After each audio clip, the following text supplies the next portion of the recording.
Okay, another big thanks to Gearbest, who kindly sent me another quad to review. This is a Deng K70C. As you can see, it's called the Sky Warrior. Nice looking quad, looks quite beefy and robust, so I'm quite looking forward to getting into the box on this one. And it comes with a camera that looks very similar to a GoPro style of camera, obviously going to be a lot cheaper, but probably means we can change this and put different cameras into the actual holder here, which will be brilliant. It's quite a simple box. It's got a little bit of damage, but there's nothing rattling about inside that would worry me. So it's come well from China. Got all the functions and features down the side here, but I'll go through them in the review obviously. And then the last thing is on the back, you've got the 4 different models that you can get. They've sent me this one with the 2 megapixel camera, so I'm looking forward to getting into the box and having a look and see what we get. Okay, so this is what you get in the box. You've got an instruction manual, and all this I will be going through individually once I get it all out on the bench. Just want to show you how well it's packaged. I think it is extremely well packaged. It's formed polystyrene, and it's sort of packed from both sides, which I seem to be doing a lot more now, which seems to protect the products a lot better. So I haven't had any damaged products from China for ages now, and really well put together. And there we go, pretty impressive array of stuff actually. I'm going to get the battery on charge first of all, and have a read through the instruction manual, and then we'll start to get this assembled ready for the first flight. Okay, the supplied battery is 2000 milliamp hour, so it's got quite a lot of power. It's 25C, so it gives quite a good draw on it as well, and it's 7.4 volts, so it's a 2-cell, and you can tell that by the balanced charger port here anyway, with just the 3 cables. It's a banana connector, and they give you a balanced charger, which you simply plug in, and then you get a mains adapter, which again you just simply plug into the side there, and then whatever country you're in, obviously this goes into the adapter plug for your mains. Okay, got the battery on charge, and just good time to have a look through the instruction manual. This one's really good. I'm very impressed with it. It's nicely laid out, so you can jump to whatever section you like, and it's got a quick run through the controls and everything on the transmitter, nice and clearly marked out. I do like it when it's in just one language, and it's so easy to find things, and it's nice big text as well, nice and clear. Run through all the physical dimensions on everything, how to assemble it, and I'm going to run through that anyway as part of the review. And going on to installing the Wi-Fi. I don't know if this camera will pick up the Wi-Fi. It'd be interesting because it's not a Wi-Fi setup, but if it does, great.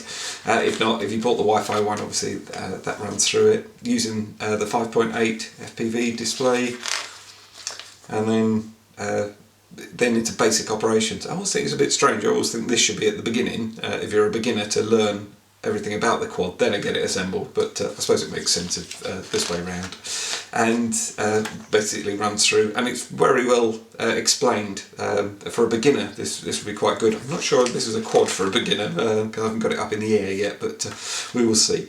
And all the parts and everything, if you need any spares or anything, and any diagnosis or problems that you're having with it. But that is really well laid out, and the QR codes are in 3 or 4 different places, so that's good. Okay, going to have a quick look around the camera and the way it's mounted to the quad. It's got an anti-vibration mount on the top here. As you can see, it's sort of twisting and moving around. I'm not convinced it's actually going to do a lot, but it's nice that they're trying it and trying to add these things. The camera can be altered from the transmitter to point down, and it goes around in stages, so you've got different angles you could point it at, which would be brilliant with FPV. But pointing the camera directly down I quite like as a shot actually from a quad. It's quite nice. It connects to the quad like with here, and then I'll be popping the screws on as well. There's no controls over the camera whatsoever. You wouldn't really expect it to be micro SD slot in here, and the only thing they've added that makes it look a better camera is this wide angle adapter here. It says it goes out to 180 degrees fisheye. I'd be interested to see if it does. It would be great if it does. It's quite an interesting way of looking at the world. And there's the actual camera there. You can see a little tiny lens in there, so that's basically what it's shooting through. So I'm not expecting great things from the camera, but it's good of them to put it in. I think it's a nice little touch. Included, you get a 4 GB micro SD card, and it's in a useful carry case actually, so you don't lose it because they're so tiny. And then also you get a USB to micro SD card adapter, so that you can plug that into your computer and download your images and your video. And it wouldn't be a quadcopter if you didn't get a small Phillips screwdriver with it as well. To assemble the landing gear, simply insert it, and then the screw's already in position, and just simply screw that down to hold it in. Assembling the camera to the quad's quite easy. You've got some very long sort of spigots here that go into the holes quite clearly, and then you just slide it down,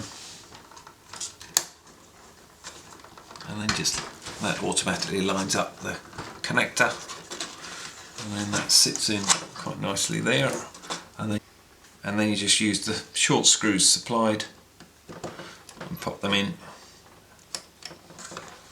and lock it to the body.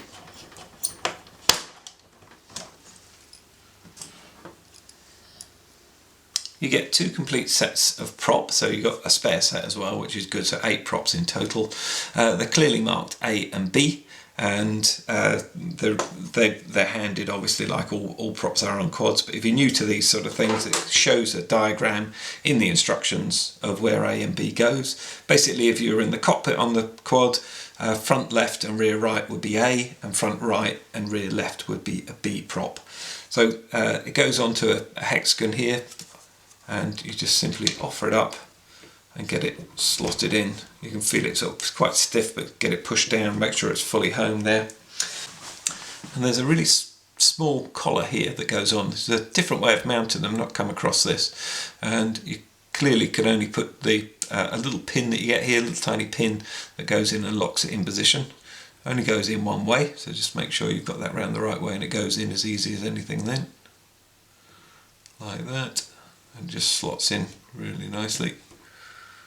So it's quite a fiddle, and then basically you've got to give this just a little twist.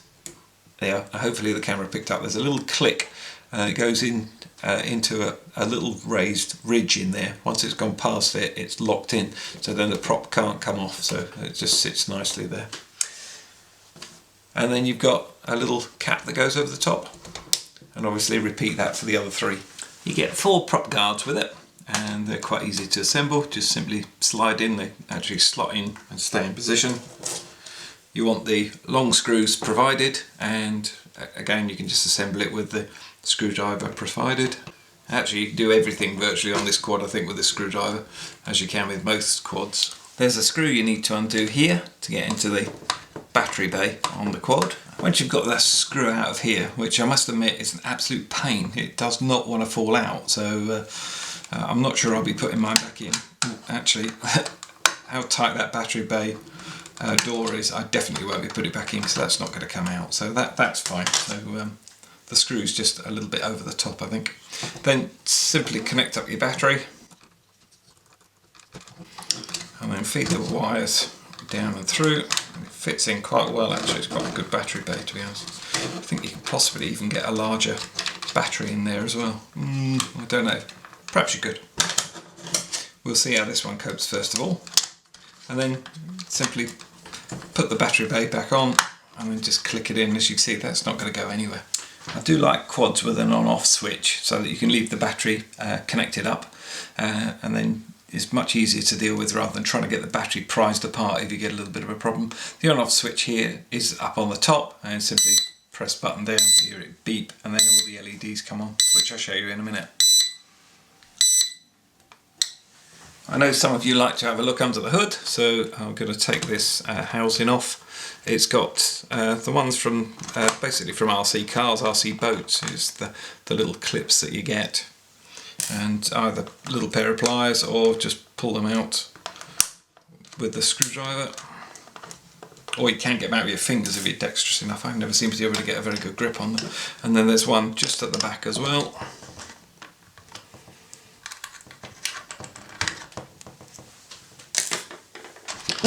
Just bring that back round for you, then it simply lifts off, and there we are.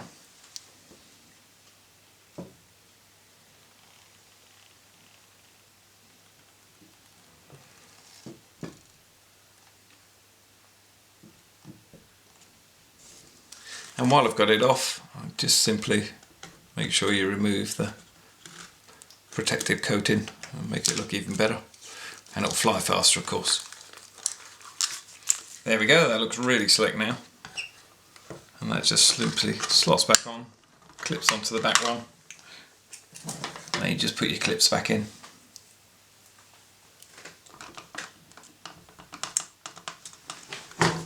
The only thing you don't get supplied is the 4 AA batteries you'll need for the transmitter, and this simply pops in the back battery bay, clips in well, and then they actually give you extra security by giving you a screw that you need to screw in as well.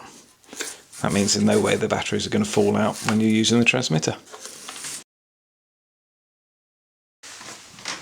Okay, got a slightly different setup in the studio today, and but I want to show you what information you get back off the quad when you've got the transmitter and you start using buttons and everything. So I'm going to turn on the quad, and you keep getting a beep beep beep until you turn the transmitter on, and then you get a couple of beeps off the transmitter, and then to bind it you just bring the throttle down to 0, and that means you're bound ready to go.